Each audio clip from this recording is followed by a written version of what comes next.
Hey, my friends, how y'all doing? Gonna jump into something a little different here. Video out here. Ace Frehley exposes Kiss's fake performance. Um, the first record that I ever bought, rock album that I ever bought, was Kiss Alive 2. I've always been a really big fan. However, never a big fan of all the merchandising. I think that's where Kiss went wrong. Just so much stuff out there. They said, hey, we messed up. We shouldn't have done so much merchandising. And I remember I don't remember if it was Hit Parade or what, in like 97. And like there was like 40 pages of Kiss merchandising. It was crazy. So anyway, I just figured I'd check it out and see what's going on. So let's check While it it has out. become more common for aging rock and roll bands to become suspected of using backing tracks, no one saw it coming from the legendary rock and roll band Kiss. Former Kiss guitarist Ace Frehley has come forward with some pretty serious accusations towards his former band. Bands recently suspected of using backing tracks include bands like Def Leppard, who were recently exposed by Chuck Billy. Also, the glam metal band Motley Crue were said to be using backing tracks, and they are in a very similar situation to Kiss. As the band's former guitarist, Mick Mars, was the first to expose them, stick around to hear all about what Ace Frehley had to say about his former band, Yes, that's Kiss, Kiss. allegedly using backing tracks at their live shows.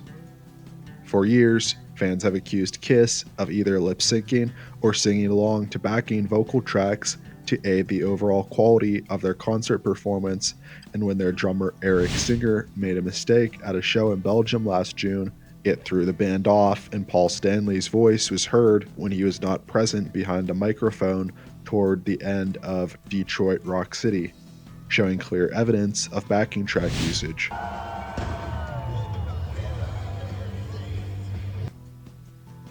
Hmm. Ace Frehley, who has become notorious for going back and forth with his former bandmate Gene Simmons, was quick to jump on this little Kiss mix up. At one of his solo shows, Ace Frehley announced to his crowd, quote, "This song's a great song, written by Mr. Paul Stanley. By the way, we don't use tapes. Anyway, this one's about a city in the Midwest on Lake Michigan. It's called Detroit Rock City." While not only choosing to play the exact same song that exposed his former band Kiss's backing tracks last June, Frehley also flat out said that Paul Stanley used backing tracks to sing his song last June. However, while this was a more direct attack, Frehley also explained in a later interview why exactly he believes Kiss and Paul Stanley specifically use backing tracks. He explained, quote, "He is only 6 months younger than me. I know he had an operation in 2009 for his throat, and from what I understand, it wasn't successful. It's unfortunate because it's his bread and butter, and then the whole thing went on over the last several years about Kiss using backing tracks. It's unfortunate." In this interview, different from Frehley's attack on Kiss at one of his live shows last year, Frehley appears to show compassion for his former bandmate, Paul Stanley, explaining how Stanley had unsuccessful throat surgery that causes him to need to use backing tracks. While this Hmm. seems like a very justifiable reason to use backing tracks, Kiss and Paul Stanley continue to argue they have never once used backing tracks ever at a live show. Additionally, Hmm. Kiss's manager. You know, if there's an actual reason for Paul Stanley to need to use those, I think it's more respectable to just say, hey, man, I had this throat surgery. I just can't hit those notes. I've heard a lot of that live stuff.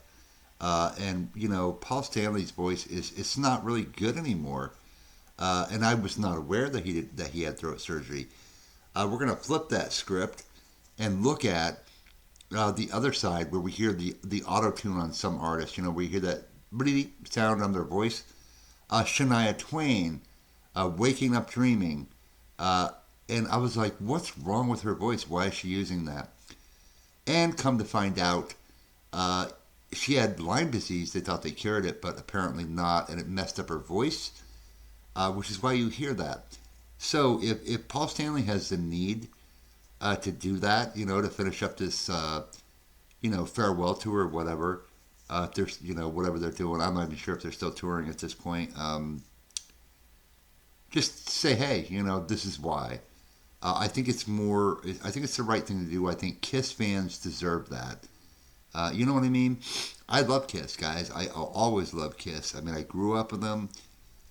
Ace has always been my favorite. Always will be. But just I don't know. Just admit to it. There's nothing wrong with it if you have to do it.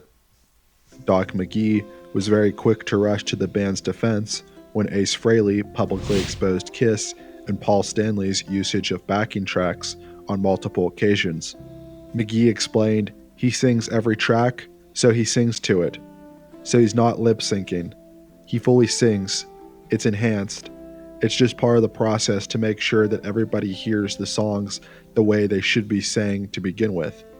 Nobody wants to hear people do stuff that's not real. That's not what they came to hear." To make things worse for Kiss, Doesn't make Frehley much has said in sense. a different interview, for now the third time and counting, he has attempted to expose Kiss's usage of backing tracks. Quote, "I think the fans go for the show, but now with the canned vocals, I mean, I couldn't believe it. Paul Stanley was going to do Love Gun. He wrote that song, but he's not even singing the choruses.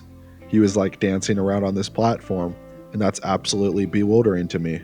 That's like me performing Shock Me and not singing it." Kiss's manager, Doc McGee, isn't the only one rushing to defend allegations of backing tracks directed at Paul Stanley, from both Ace Frehley and music fans. Skid Row frontman Sebastian Bach defended Kiss against claims that the band is using pre-recorded tracks during its farewell tour. Following a show in California, Bach explained, quote, "Stanley sang great off live, and I have seen way more obvious use of backing tracks than with Kiss," clearly showing his support and Doesn't mean siding they're with not Kiss. using them though. Not all fellow rock stars share the same positive opinion of Kiss as Sebastian Bach. Motley Crue bassist Nikki Sixx called out Kiss in a comment on his Twitter clearly directed at the band. On his Twitter, Sixx quoted, "Certain band out on the road right now putting other bands down and saying that they are a real rock band. No background singers and other old people cranky comments, except his lead vocals are on tape. People in glass houses shouldn't throw rocks." While not confirmed to be talking specifically about Kiss, many rock fans believe these comments were directed at Gene Simmons, as he and Sixx have a long history of disagreeing. While dealing with allegations of his own about using backing tracks, Sixx's comments should be taken with a grain of salt, but they exist just the same. Whose side are you on? Are you on the side of Ace Frehley and Nikki Sixx and believe that Kiss indeed uses backing tracks and tries to cover it up by lying to the people? Or are you on the side of Kiss and Sebastian Bach, who maintain that the band has never ever used backing tracks? Let us know your thoughts in the comments section below. Leave a like if you enjoyed, and thanks for watching. Yeah, I mean, I'm gonna say I'm not really on anybody's side. I think if in fact they are using backing tracks, they should just admit it. And Paul should say, "Hey, look, I had throat surgery. I can't hit those notes. I don't want to disappoint you guys."